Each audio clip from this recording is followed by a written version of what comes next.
akan keluar penduduk surga yang terakhir dari neraka. Ini tidak ada lagi orang di neraka selain dia.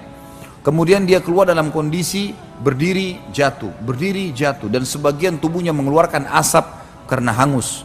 Sudah sekian tahun disiksa, gitu kan? Sekian ribu tahun mungkin disiksa, karena orang terakhir dari neraka. Kemudian dia berlari berusaha menjauhkan diri dari neraka, lalu dia mengatakan, ya Allah selamatkan aku dari neraka. Setelah dia jauh, dia mengatakan segala puji bagi Allah yang telah menyelamatkan aku darimu, sambil dia menunjuk ke arah neraka. Dari kejauhan Allah Maha Tinggi dan Maha Pemurah memperlihatkan untuknya sebuah pohon yang dia lihat ada rindang, seperti kalau kita lagi panas sekali, kemudian kita temukan ada pohon yang rindang, kita bisa berteduh sebentar.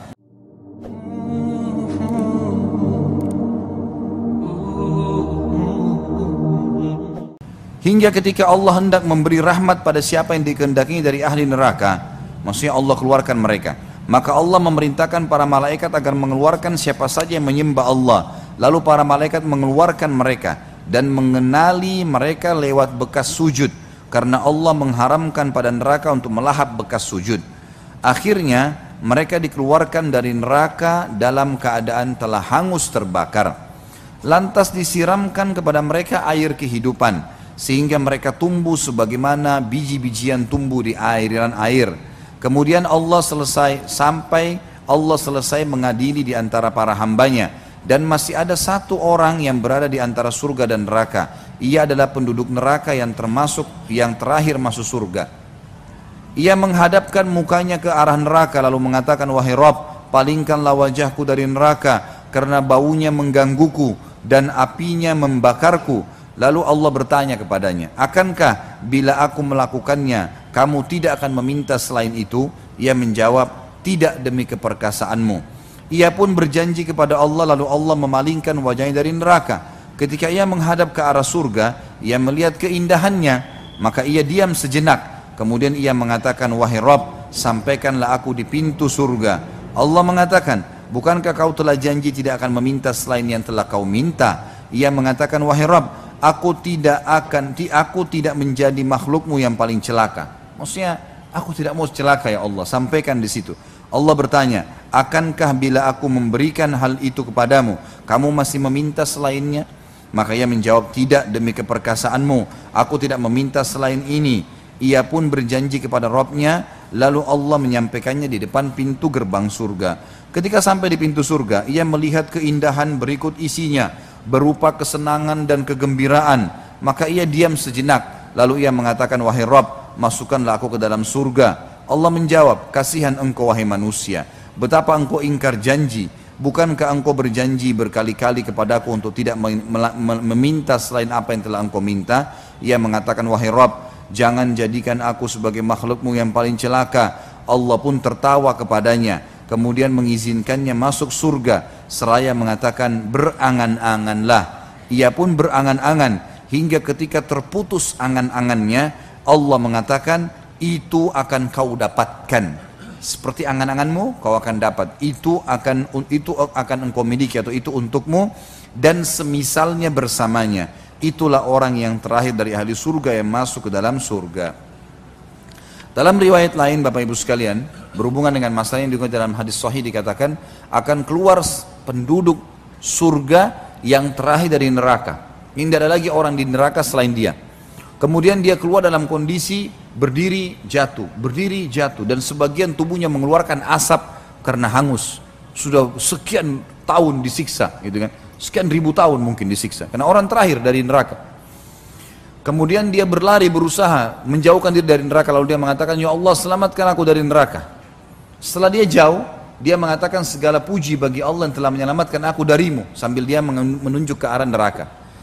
Dari kejauhan Allah Maha Tinggi dan Maha Pemurah memperlihatkan untuknya sebuah pohon yang dia lihat ada rindang, seperti kalau kita lagi panas sekali, kemudian kita temukan ada pohon yang rindang, kita bisa berteduh sebentar, rasanya nyaman. Orang ini ribuan tahun tidak pernah merasakan kenikmatan. Karena memang kenapa saya katakan ribuan tahun, ada firman Allah kan yang berbunyi, a'udzubillahi minasyaitonirrajim, yauma inda rabbika ka'alfi sanati mimma ta'uddun. Artinya kita hitung waktu dunia, kata Allah, satu hari di waktu akhirat sama dengan 1000 tahun waktu kalian di dunia. Ini. Jadi memang kalau dia satu hari waktu akhirat masuk ke neraka berarti 1000 tahun. Dan ini orang paling terakhir, yang paling banyak dosanya. Maka dia berkata, ya Allah, sampaikan aku ke pohon itu, karena dia tidak pernah lihat pohon yang bisa melindungi dia, menaungi dia dari siksaan ke siksaan 24 jam kalau waktu dunia, maksudnya full dalam semua waktu yang dia akan pakai nanti di akhirat, semuanya siksaan, nggak ada kematian, hangus, belang, bolong badannya, isi perutnya keluar, nggak mati, gitu kan, semuanya. Maka dia merasa ini nikmat yang luar biasa, ya Allah, sampaikan aku ke pohon itu. Lalu Allah subhanahu wa ta'ala berfirman padanya, apakah kau akan minta yang lain? Dia bilang, tidak ya Allah, pohon itu saja. Lalu Allah sampaikan dia ke pohon itu, dia merasakan nikmatnya. Kemudian Nabi SAW mengatakan dia menganggap dia orang yang paling besar nikmatnya Allah padanya. Padahal ini orang paling terakhir masuk surga, orang semua sudah di surga gitu. Ya. Jadi saya sarankan jangan jadi orang ini. Gitu. Ya. Jadi orang yang dari awal masuk surga tanpa hisab, dan bisa kalau mau, asal mau ya. Karena banyak orang yang tidak mau tentunya. Ya. Kemudian kata Nabi SAW, Allah setelah dia puas dengan naungan pohon itu, memberikan kepada dia pohon lebih besar, ada buah-buahannya, ada airnya. Lalu kemudian dia pun meminta, dia mau minta sama Allah, dia malu, tapi dia tergoda melihat buah-buahan. Ini tadi cuma pohon, ini ada buah, ada air. Maka dia mengatakan, ya Allah, aku memohon ya, pohon dan buah itu serta air, dan saya tidak minta yang lain. Kata Allah, apa kau yakin kau tidak minta yang lain? Dia bilang tidak. Maka Allah pun menyampaikan di pohon tersebut, dia makan, dia nikmatin airnya, segala macam, dan dia menganggap dia orang yang paling besar nikmat Allah padanya. Kemudian setelah dia puas, Allah SWT dari kejauhan membukakan baginya pintu gerbang surga. Tercium olehnya bau wangi surga. Lalu dia lihat orang-orang surga pakai baju sutra, luar biasa fasilitas istanahnya, kenikmatan yang abadi, luar biasa. Dia mau minta sama Allah tapi dia malu. Dia sudah janji tadi tidak minta yang lain, cuma surga. Maka dia bilang, ya Allah, masukkan aku ke dalam surgamu, dan aku tidak akan minta yang lain. Gitu. Maka Allah SWT mengatakan, hai anak Adam, sungguh kau tidak pernah puas dengan apa yang aku berikan. Apakah kau ridha kalau aku memberikan untukmu seperti yang dimiliki oleh raja terkaya dunia? Maka dia mengatakan, tentu hai Tuhanku, aku ridha. Raja terkaya dunia siapa? Nabi Sulaiman alaihissalam. Nggak ada lebih kaya dari Nabi Sulaiman alaihissalam. Ya. Kalau mau kemana-mana, mau ke singgasana, dari ranjang tidurnya saja angin yang bawa, nggak injak tanah lagi. Alaihissalam, luar biasa kelebihannya. Istananya dari kaca, segala macam jin semuanya bisa tunduk dengan dia. Hewan-hewan bisa ngerti bahasanya. Maka Allah SWT mengatakan, apa kau ridho kalau aku berikan kamu yang dimiliki raja terkaya dunia? Dia bilang, aku ridho hai Tuhanku. Maka Allah mengatakan, dan engkau akan dapat yang serupa dengannya, double. Dia mengatakan, aku ridho hai Tuhanku. Allah bilang, kau akan dapat serupa dengannya. Aku ridho hai Tuhanku, sampai 10 kali. Karena gembiranya sudah 10 kali. 10 kali yang dimiliki Raja Sulaiman alaihissalam, ini luar biasa. Ya. Maka kata dia, ya Allah, engkau hambaku dan aku Tuhanmu. Karena gembiranya, dibalik sama dia. Lalu Nabi SAW tersenyum menyampaikan hadis ini sampai urat leher beliau terlihat alaihissalam. Berita gembira. Ini nikmat orang yang paling rendah di surga. 10 kali lipat yang dimiliki raja terkaya dunia. Bagaimana dengan orang yang dari awal masuk? Bagaimana orang yang masuk surga tanpa hisab? Yang surga Firdaus yang luar biasa. Makanya kata Nabi SAW, nggak ada orang yang masuk surga dengan amalnya. Amal hanya menentukan derajat, tapi dengan rahmat Allah. Termasuk anda ya Rasulullah, termasuk saya. Kalau bukan karena Allah menyelimuti saya dengan rahmatnya, maka tentu juga tidak bisa dapat. Semua masuk dengan rahmatnya Allah. Dan kata Nabi SAW dalam hadis lain, kalau kalian minta surga, mintalah Firdaus, karena dia tempat tertinggi di surga. Kita mungkin tidak bisa mengukur amal kita yang sedikit dengan surga Firdaus, tapi rahmatnya Allah. Ngerengek sama Allah subhanahu wa ta'ala. Ya Allah, surga Firdausmu, ya Allah. Allah maha penyayang, maha pendengar. Tinggal minta saja, dikasih. Jadi jangan mau masuk surga pas-pasan, masuk surga yang luar biasa, sekalian minta, gitu kan? Walaupun sebenarnya orang yang paling rendah di surga seperti ini nikmatnya. Pasal terakhir kita dalam masalah surga, dan alhamdulillah yang telah memudahkan kita menyelesaikan buku ini. Semoga tinggal Allah mudahkan kita mengamalkan isinya. Keadaan surga lebih dari yang digambarkan.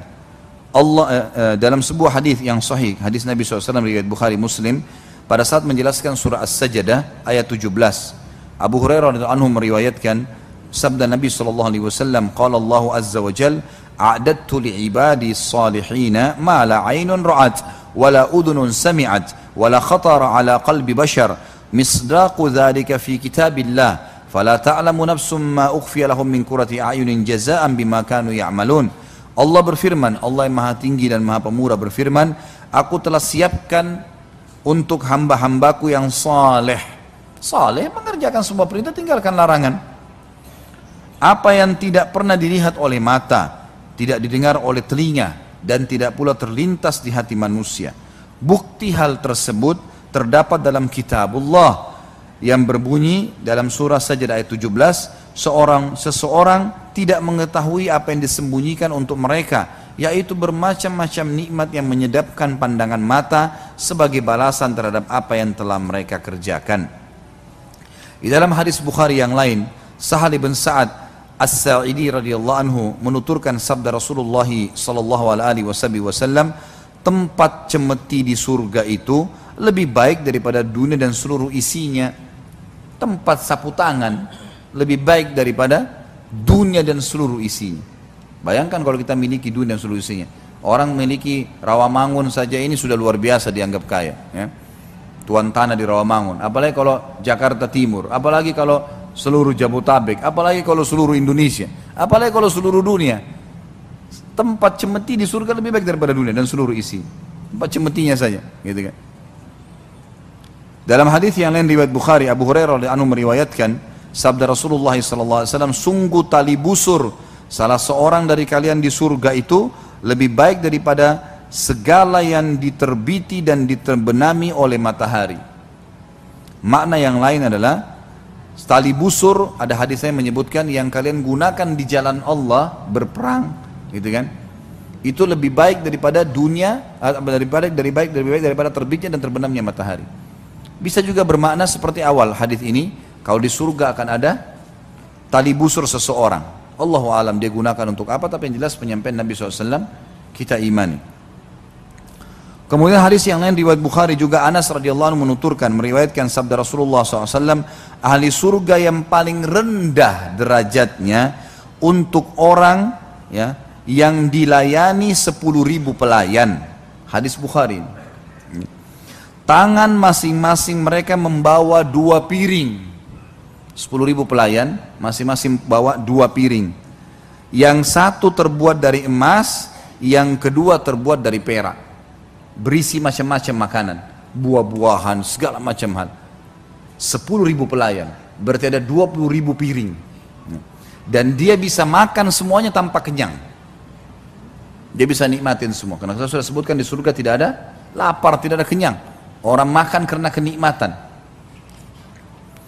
Inilah akhir dari apa yang berhasil dihimpun, kata beliau, tentang gambaran surga dari hadis-hadis yang sahih, dan aku memohon kepada Allah untuk menjadikannya sebagai pendorong untukku, kata penulis, dan untuk saudara-saudaraku kaum muslimin, bersungguh-sungguh bekerja keras dan mengorbankan apa yang berguna, apa yang berharga, guna mendapat anugerah terindah tersebut. Demikian pula aku memohon kepada Allah agar memudahkan jalan untuk kami, memasukkan kita semua sebagai ahlinya, dan mengumpulkan kita di dalamnya bersama Nabi kita Nabi Muhammad SAW. Sesungguhnya dia maha kuasa atas segala hal dan juga patut untuk mengabulkannya.